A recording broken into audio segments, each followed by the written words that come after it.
Do you feel you're able to use your strengths every day in the most important areas of your life, in particular in the workplace? I went and I took a look at a really interesting report by the Society of Human Resources Management, just recently released. And they asked people, are you satisfied at work? And what are the most important factors that influence your satisfaction?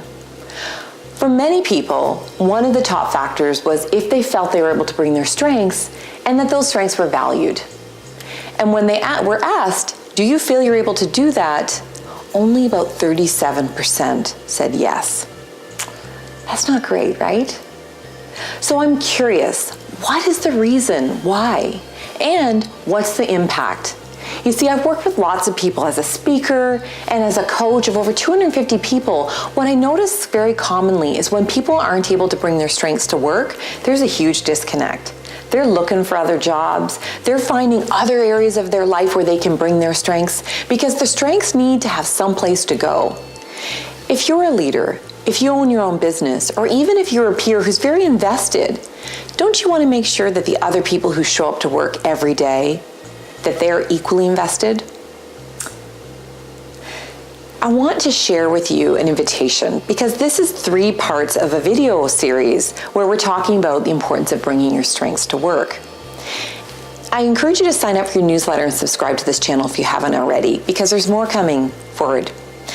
But for now, let me share with you the top 3 ways that people can decide what they're going to do about their strengths. Because I said, it has to go somewhere. The first thing is that they can conform. They can try to figure out what are the external expectations of strengths and how am I going to try to live up to those. It may seem on the surface that that's not such a big deal. But what if there's a disconnect? I don't know about you, but I know times when I've been expected to be something that I'm really not. It takes a lot more energy and focus and concentration to try to live up to an external expectation than to just be me. But more importantly, perhaps, there's only so much energy we can devote to externally driven motivators. So that's the first thing. Are people just conforming? The other option people have is to conceal. And when you're concealing your strengths, it's that you probably think that there isn't a place for them or that they're not valued.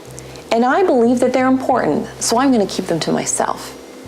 When we conceal our strengths, we also conserve our energy. We bring it inwards. So instead of being outwards and affecting and benefiting our organizations and our communities, we pull it inwards. But here's the third way, and this is the way that when people are really satisfied what they do, they cultivate it. And the beautiful thing about cultivating our strengths is that we find ways where the strengths that we know we have and that we have energy to use and to build, where there's a fit externally. So my question to you is, are you cultivating or are you concealing or conforming with your strengths? Your strengths are there. Why not find a way to be able to cultivate them? And that's what we're going to talk about in the next vlog. But for now, I encourage you to think about where your energy is focused. And to show other people how much you value their strengths, why don't you send this video to them and say, because I know your strengths are important and matter, I wanted you to know, so I'm sending you a video on strengths. In the meantime, my name is Sarah McVanel. Be well and be great.